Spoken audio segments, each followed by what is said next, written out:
when I lost my name and I lost all that I thought I was, realizing, oh, what makes life valuable now? What makes me worthy of living? That has nothing to do with all of these little attributes. I'm a piece of life, and that's the most valuable thing. On Faces of Five, I speak with people about their 5-MeO DMT experiences working with me. Learn more at chadcharles.net. Hi, Miriam. Hi. I'm so happy that you've joined me for a conversation and being willing to share it with others. Working with you really felt like a fit for me and what some of my professional interests in working with this substance are. So I was excited to work with you. I'm really happy that we got to work together. And so, just for the listeners to inform them, we've had the opportunity to work together one time. We live very far away, so I don't know if our opportunities will be plentiful in a short period of time, but perhaps one day. And this was a one-on-one session, and I believe this was your first not only guided session with a substance, but maybe your first time with a substance? Yes. Yes, it Okay. was. Yeah. Did that element play a role in what you were feeling when it came to, have a yes to working with 5-MeO DMT and with me? Yeah, I think it had a role that I kind of found out about later, and that is that I had no expectations. I really didn't know what could happen, and that made me feel very open to whatever would come. I didn't have a set image or wish of what would have to happen. I think that was a good thing for me. That being said, you had a desire, you had an intention. There was, all right, this wasn't just some sort of casual, frivolous yes. There was a yes to something. Would you elaborate on what that something was? My yes was mainly just to see what would arise, what would come up when I let it. And I, you sent us this feedback form, or not a feedback form, but like a screening form where we had to write down 3 things. And I really had to put myself to think of what is it that I intend to do, or what do I hope from this session. And yes, there were some wishes of looking at my dissociation patterns, seeing if I have the ability to surrender or not. That's something that I just might speak about its importance and about how I try to live a life that goes towards there or not. But mainly for me, it was really just to have a moment where I can face whatever comes out, whatever that was gonna Yeah, be. Mm. yeah.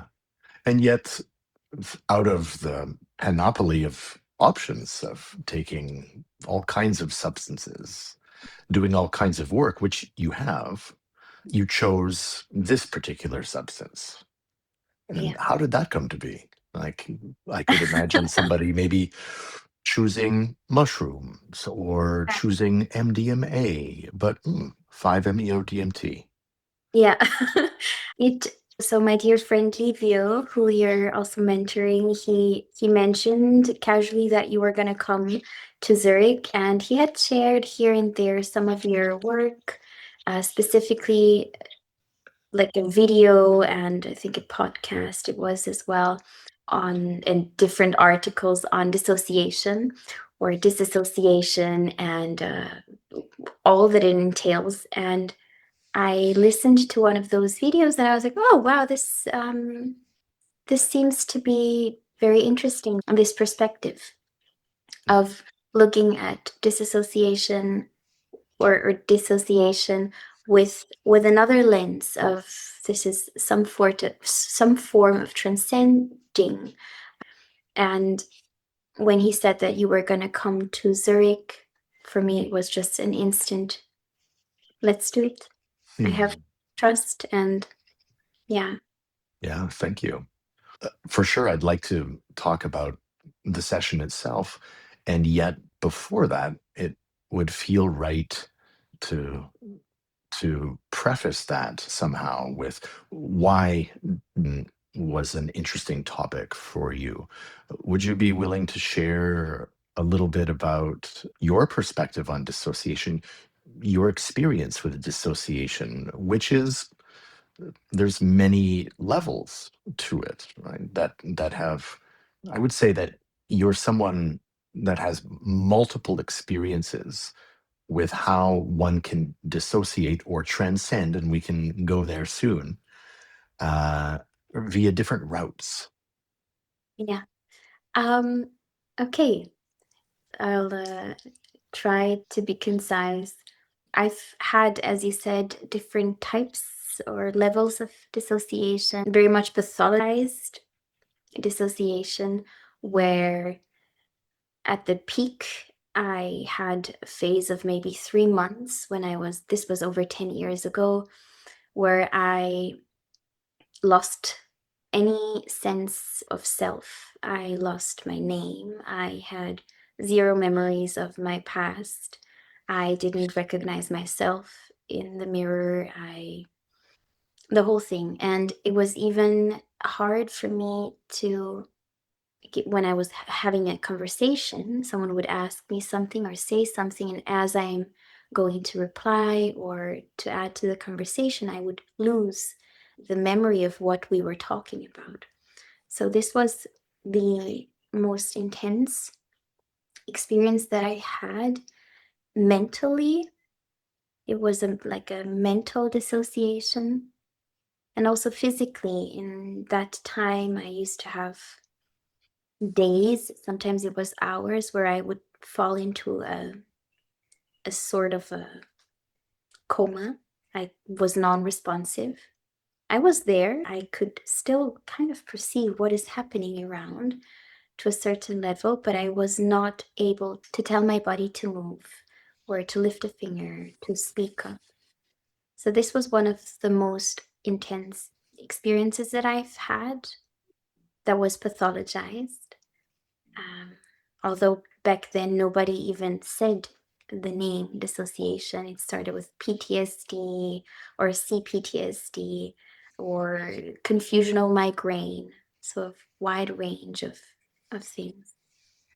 For me, the moment that was transformative in my life during that time, and that I believe has initiated me into discovering all that the self entails, was, that fear of, wow, I lost all of my memory, my skills, my talents, my sense of self. And it was so scary because I thought, maybe I have a tumor or I'm ending. It was so very scary for me. And there was one moment where the fear grew so big that it just didn't matter anymore. And in a way, I surrendered to that fear, and I surrendered to that possibility of not returning. Um, and from then, things started to get better. And I started to gain again my memory back and so forth. But yeah, it was a moment really it was a beautiful moment for me. Yeah. And I'm just going to even back up a little bit because if I Mhm. remember correctly, on top of everything that you described, that long episode of abject amnesia and the coma-like zone of time that you experienced, you've also have experience with fainting. You also have experience with concussions, Right. and so there's um, there's a wide spectrum of dissociation from partial, right? Where, like you said, in the coma-like zone, there's a sense of I is there, but I can't instruct or engage this Yes. body or respond to anything, but just observe. To the I is there, but the I has no construct of itself. To going unconscious, like with the fainting, there's a complete dissociation, not partial. There is no I in that moment of time. And so this is a wide range of, I think, in structural dissociation theory that kind of identifies these different levels or stages of dissociation. However, it often stops at where there is no self, right? So the unconsciousness or the going out, right? The fainting in my field, brought forth by one of the early pioneers of five, Ralph Metzner. This was recognized as a complete dissociation, something to be included in dissociation theory, but kind of kept at bay, if you Mhm. will. And yet, here, regardless of the stage of dissociation, there's all these learnings that and this is from being a girl to coming into adulthood. This is a part of your developmental self. Yeah. And then something changed in this particular moment where the, as you say, this surrender into an unbearable fear, to put it in my own words. What was happening at that time? Was that a very precise and crystallized moment that you can recall, like, I was in this place and it was at this time of day, and you could paint a picture? I do remember where it happened when my mom took me to Italy, and it was I was dissociating in the bed, and there was so much sense of guilt and shame for not being able to be functional. And I just remember looking at the ceiling, and then there was a little beam of light through the window, and um, it was like, okay, I just felt within me like, okay, just take me, whatever, it's okay. And of course, afterwards, We'll just pause before you go on. I really want to learn, what was it like? What did it feel like? Was there a somatic sensation that you could name? I believe a sense of relief it Hmm. was, of just, you feel that the dissociation is coming, and I could see, for me, it was at times like my vision would change. There was this dark, and then a teeny tiny little light, and then it would reopen and then go again dark. I would get senses of my body lifting off myself and really unable to reconnect with the body. And in in that moment, it was just trying to hold on to it so tightly and fighting it that Mhm. it doesn't happen. And then at some point, it's just like, okay, I'm tired of this. And I just let go. And it's this sense, it was for me this sense of relief of, I remember just sinking into the bed. And yeah, yeah, This and the resistance to something that was not what you wanted, not what you intended, nothing that you could control until you relinquished control. yeah, right. And then everything changed. And my mind tried to put words into it, and little uh, little sentences, and but that was for me the physical experience. And so what I encountered was Miriam being not only okay with this seeming ability to Mm. dissociate, but it was a place of solace. It was welcome. It was pleasurable. It was easeful. That's how it seemed to me. Does that fit? Yeah, it does. Uh-huh. Uh-huh. Yeah, Yeah. I really think it's come to be. Yes, a coping mechanism, but also a superpower. My Uh-huh. little superpower. Yeah. And so you came into this session having learned a little bit about my professional kind of interest and investigation into the nature of dissociation and the limits of the pathological perspective on dissociation. And you just wanted to see what would this substance do or change. So you came in with curiosity. Maybe it's time that we kind of explore or unpack the session itself a little bit. Sure. Yeah. Uh-huh. So I'll start by just going in, just saying that my approach to working with you was being fairly convinced that your what we call a DD or dissociative dose with 5-MeO DMT would be lower than average and potentially extremely low. And what that means is for the listeners is that where one dissociates or transcends right into the full release of the sense of the subjective self is a sort of a moving target. It's not a target where I'm trying to make a bullseye, but I don't know where it is, right? It's not just a certain quantity of substance that's going to make something happen.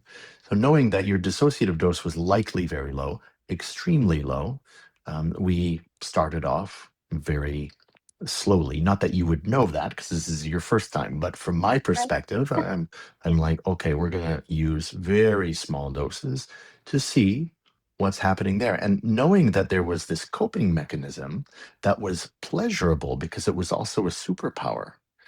I also suspected, but of course we don't know in advance, that there wasn't really going to be some sort of resistance to what the medicine was inviting, but rather a slipping into it rather easily, gracefully, even. And I think that's kind of how it went in the beginning of the session. Would you agree? I think so, yeah. I mean, I only found out about it later after it happened, and you told me, oh, you seem to have a slippery slope. Right. So, yeah. From what I remember, and you correct me if I'm wrong, there was something familiar with what was happening. Yeah, very Mhm. much. It felt just like the first round that we did was a little different. I felt such a tightening of Yes. like I think you called it a vacuum seal or something that happened in that moment for me. But afterwards, it really felt so familiar, just a state of where I can dissociate.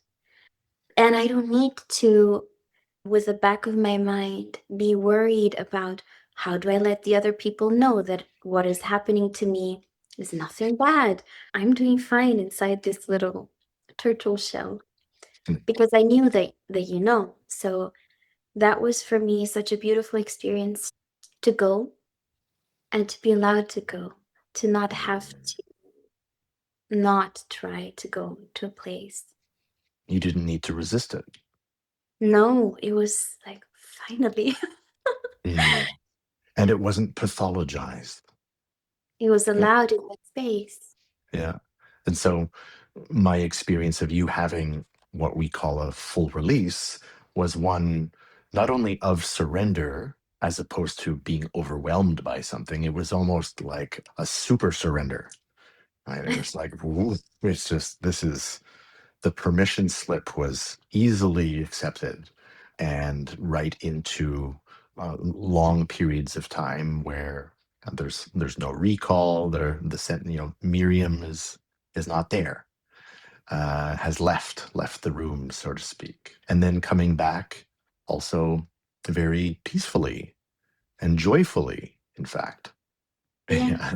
Yeah, it was parts of me were like, oh no, I think I told you, "Ah, could you turn off the music, please?" Because I could Mm, hear I suddenly as I return, I see, oh, there is music, and this is bringing me back, and um, and I just wanted to stay a little longer in this very peaceful place. And so at that juncture in our session, what I was learning was that, okay, we found some sort of mechanism, some sort of invitation and permission for this to be okay, but it was already okay for you, right? This was not, this was already something developed. So, in my own jargon, your capacity for surrender was super developed, hyper developed to the point where you said it yourself, it had become a coping mechanism, right? Because it's so easy to just check out. Yeah. And so at that juncture, I realized, well, there's nothing new happening here other than that precious permission and acceptance Mhm. from within you, and but also within the space, and holding that with acceptance. I mean, to be honest, most people, that's exactly what they want to have happen with 5-MeO DMT. They're like, oh, that would be great, but it doesn't necessarily happen like that for everyone, and certainly not at such low doses as we were working with.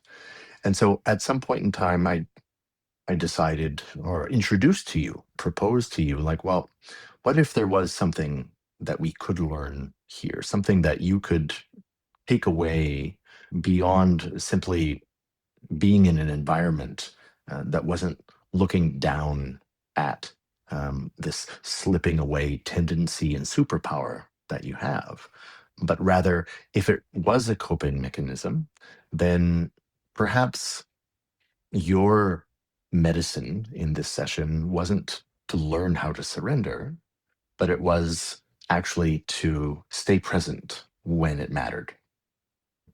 And so I proposed it in some way like that to you. And you took that. You Yeah, said yes to that. yeah. Yeah. Would you maybe describe what the setup was? Mhm. Sure. Um, you proposed to me that I keep my eyes open, that I remain seated, um, and that I look at either the vase, there were some beautiful flowers, or the candle in front of us. And mm, at first, I thought it was going to be so hard for me to remain present and keep my eyes open. I could imagine myself holding them open desperately, trying to stay. Um, yeah, and then it turned out to be so much easier than I thought that it was going to be. I felt this wave, this huge wave of the medicine come, and I could feel at some time, like it's at certain times, wanting to slip into it and go with it. I noticed that with my voice as well, but then something in me, and that was the eyes remaining open, was returning to the here and now and just remaining present and observing all that wants to happen within me as I want to surrender, but then remaining centered and present. And then it was over. And it was like, huh, okay, this is interesting. This was easy. This was doable. And it was so beautiful and so empowering for me. Yeah. Mm. Mm. So it was surprising for you Yeah. to be able to, you had the intention. I had the thought too of, not that it was going to be difficult, although, I mean, how would I know? But somehow I imagined, here at the beginning of our conversation, you were talking about one of these episodes when you were younger, of like something, the your awareness, and perhaps it's more than just visual awareness, coming right to this small little point, Mhm. where there's just a little bit of light left, and then kind of like this dilation that somehow you're resisting. And I almost imagined that that would be some sort of similar process, and then learning after how there was no resistance for you to be able to stay with a wide aperture. And I got it that this was empowering for you, so that what can also be a coping mechanism can simply stay as a superpower. Yeah, that it's chosen, that I have the freedom. This was very much my takeaway, and I'm so thankful that you came with this proposal, because it was so liberating and it gave me so much freedom of choice. When I dissociated many times, I didn't feel like I was choosing that willingly. It just happened because trauma and other things, but there I got that choice. Yeah. Yeah. You mentioned at the beginning of this conversation, you use these words that I use myself as an inquiry into the very nuanced differences between dissociation and transcendence. How would you differentiate those two words? And maybe that's changed since your session. I don't know. I think it has to do a lot with consciousness, consciously choosing to dissociate or disassociate with all these identifications. That for me means to transcend, Mm, do that consciously. But when it's your nervous system deciding for you, or fear or whatever other thing, then it's an unconscious transcendence, or yeah, not really mhm. wanted or some, yeah, yeah. Right. It's a default mode that is happening, and Mm. it's involuntary, It's involuntary, that's the word, yeah. and it overwhelms. Hmm. Yeah. And in your case, somehow that doesn't, or hasn't always, like, there was a shift, right? That moment that you talked about earlier, there was a shift where there was a resistance to it, right? There was an overwhelm that you were kind of pushing back. Oh, so I don't want this. I didn't ask for this. But then when you allowed it, your relationship to it changed. Somehow, what was happening, or what does happen for you, is the same, and yet it's your relationship to it that has changed. Is that safe to say? Absolutely, yeah. Wow. Absolutely. Well, I was going to jump to, it's been not that long since the session that we're having a conversation about. We're just talking about months. And I'm curious how this empowered one has experienced these moments that maybe start off involuntarily, or I don't know how and when and what context you experience these things. But yeah, what have you noticed since the session? First, I noticed a change in just how I feel life. And by that, I mean, I'm an enjoyer of life. I enjoy my life very much. I've built it in such a way that it's enjoyable. But I noticed this distinction between enjoyment and pleasure. I Mm, told you about this, and yes. life felt pleasant for me after, like caressing my dog. She actually wants to enter the room. Caressing her felt like there was so much pleasure in just really being in the body, looking at the leaves. And I went to a concert, I think a day after, 2 days after, and it Right. was dancing. Yeah, and it was so pleasant for me, not just enjoyable. And one distinct change that I could measure was that before the session, it had been 5 years that I hadn't listened to any Beatles song. I could barely even name them without noticing the pull to dissociate. Huh. And that has to do with my past relationship and trauma that has come up there. And without even realizing 2, 3 days after the session, I was riding the bike and I felt like listening to the Beatles. And I just put them on and I rode my bike. It was sunny. I was enjoying so much the Beatles songs, Tomorrow Never Knows, and I didn't dissociate. And I didn't even notice that I hadn't dissociated.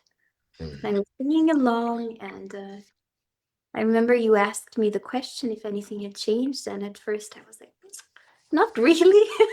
And then this came to my mind. I was like, oh, that's a huge change. Yeah. Mm. Yeah.